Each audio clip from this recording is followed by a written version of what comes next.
বাবা কই যাইতেছো তুমি? হাতে ব্যাগ। ও বাবা কই গেতেছো কোন না?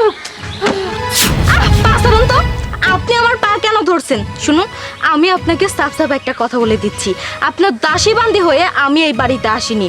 শুরু থেকে শেষ পর্যন্ত অনেক সেবা যত্ন করেছি, আর করতে পারবো না। অনেক মানুষই বলে আপনার ছেলে নাকি বিদেশে গিয়ে অন্য একটা মেয়েকে বিয়ে করেছে। ঠিকই তো বলে, ও আমার কোনো খোঁজ খবর নেয় না, কোনো খরচপাতি দেয় না। আমি এই বাড়িতে কিসের জন্য থাকবো বলেন? ও বাবা দেহ, তুমি এরকম কথা বলো না। আমার বিশ্বাস আমার বলে বিদেশে যায় এরকম কিছু করে নাই। মনে কোনো বিপদে পড়ছে। তুমি মাসের কথা ধরো না। তুমি তো জানো তুমি ছাড়া আমার আর কেউ নাই। আমি অসুস্থ মানুষ, অসুস্থ হয়ে বিছনাত পড়ে আছি। তুমি যদি যাও আমার কেনা দেখবো। তুমি যাও না বাবা, তুমি যাও না। চুপ কর, তুই আর একটা কথাও বলবি না। তোর ছেলে যদি বিদেশে বিয়েই না করে তাহলে তো আমার খোঁজ খবর নিত, তাই না? কই, আমার তো কোনো খোঁজ খবর নেয় না। শোন, তার থেকে বড় কথা হলো আমি অন্য একটা ছেলেকে ভালোবাসি। আমি চিন্তা ভাবনা করেছি যে ওই ছেলেটাকে বিয়ে করে সুন্দর করে সংসার সাজাবো। তোর ছেলের সংসার আমি আর করব না, এই বাড়িতে আর থাকবো না। ভাবি, আপনি কি ব্যাগটা গুছাইছেন চলে যাবেন? হ্যাঁ। আর ইনো থাকি কি করবেন? বুড়ি সেবা করার থেকে চলে যাওয়াই ভালো। আপনার তো একটা ভবিষ্যৎ আছে। আর ভাবি, আমি শুনছি আপনার জামাই নাকি বিদেশ যায় সেরে প্রেম করে। প্রেম আপনি ইনো থাকি কি করবেন জান গা? হ ভাবি, আপনি আমার মনের দুঃখটা বুঝছেন। আমি আর এই ফকিনের বাচ্চা সেবা যত্ন করতে পারবো না। এই গরিব বাড়িতে আমি আর থাকবো না। আর এই বাড়িতে থাইকেই লাভ কি ভাবি? তাইলে চলেই যাই নাকি? জান জান জান গা, আপনি আপনার ভবিষ্যৎ নষ্ট করেন না। আর আমার বাসায় কাজ আছে, আমি যাই গে। আর কুটনামি আমি করতে পারি না, যাই গে। আচ্ছা ঠিক আছে ভাবি, আমিও যাই গা, জান গা। এই শাবর পা ধরছে এই বুড়ির বাচ্চা। এই পাসার বলছি, এই পাসার।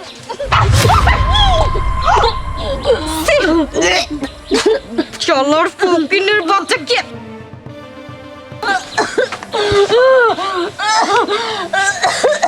আরে কাছে কি হয়েছে তোমার? আরে তুমি অসুস্থ? এই বাড়িতে কেউ নাই? আরে বাড়িতে কেউ নাই কাছে? তুমি থাম, আমি ডাক্তার নিয়ে যেতেছি।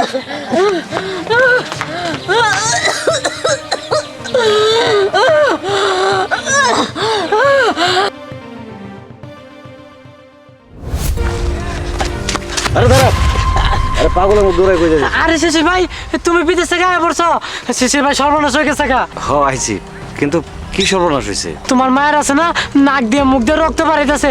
ভাবিরে কত ডাকলাম, বাড়ির মধ্যে একটা মানুষও নাই। ডাক্তার যা লাগবো না? কি করতেছিস? মা অসুস্থ। এই, জলদি করে বাড়ি চল, দরকার হয় মারে ডাক্তারখানায় নিয়ে যাবো। চলো।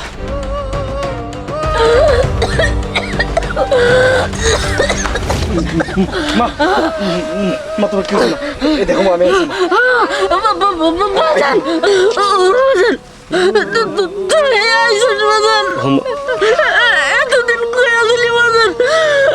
মাসে কইছে তুই বাজান এখানে বিয়ে করছিস। তোর চিন্তায় চিন্তায় আমি অসুস্থ হয়ে গেছি। না মা, মামা চলে গেছে। আমি আমি খুব কষ্ট দিয়েছি তোরে, তাই না বাজান? না মা, তুমি আমার কোনো কষ্ট দাও না মা। আসলে মা, আমি যে ভিসায় গিয়েছিলাম এটা আসলে গলা কাটা ভিসা। ওইখানে যাওয়ার পর আমি 5 বছর জেল কাটি মা। অনেক চেষ্টা করছি তোমার সাথে যোগাযোগ করার মা, কিন্তু পারি না মা। অনেক কষ্ট হয়েছে মা। মনটা চাইছে তোমার দেখি, তোমার সাথে কথা কই মা। সারাক্ষণ শুধু চটপট করছি মা, তোমার সাথে কথা কই। আমার কষ্ট মা এটাই ছিল, আর কোনো কষ্ট নেই মা। তোমার মা আমি সুস্থ করবো মা। তোমার ডাক্তারখানা নিয়ে যাবো, তোমার কিচ্ছু হইব না। ও বাজান, তুই আমার মাফ করে দিস বাজান। আমি তোর জীবনটা নষ্ট করে দিছি। বোমা বোমা আরেকজনের লোকে চলে গেছে।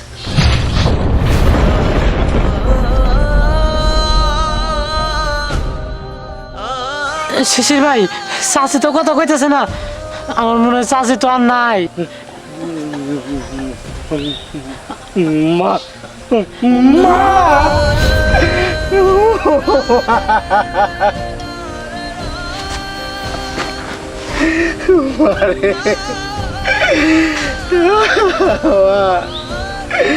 আমি প্রবাসে গিয়ে 5টা মাস জেল কাটলাম মা।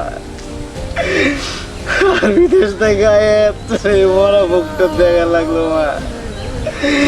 আমি তুই প্রবাস জীবন চাই রে মা।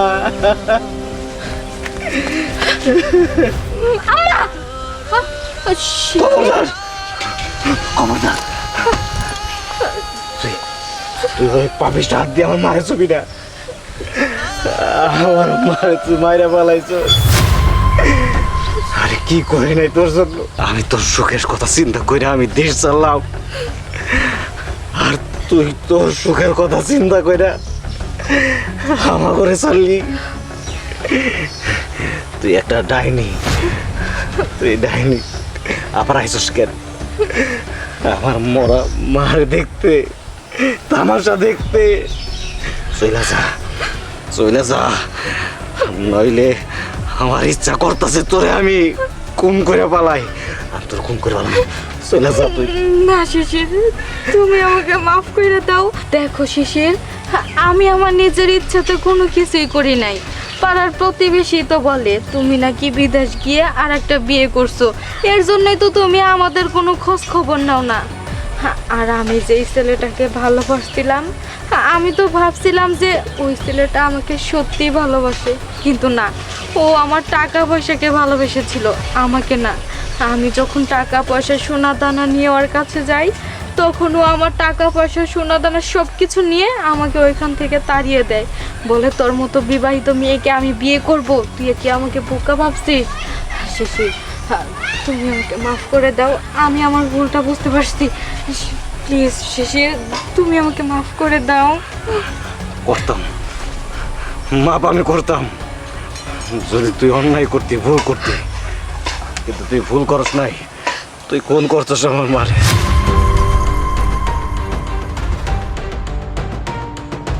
তুই আমার মারে কোন করছস? আমি যদি তোরে ক্ষমা করি, ওই প্রবাসীরা কোনোদিন ক্ষমা করবো না আমারে। যেই প্রবাসীরা তার স্ত্রী, সন্তান, মা বাবা, ভাই বোন দেশের রাইকা প্রবাসে যায়, আরে আমার জন্য অপেক্ষা করতে পারতি তুই, সেটা করস নাই। কারণ আমার জন্য তোর ভালোবাসা ছিল না। আজকে তোর জন্য আমার মারে আমি হারাইছি। বাইরে যা, বাইরে যা।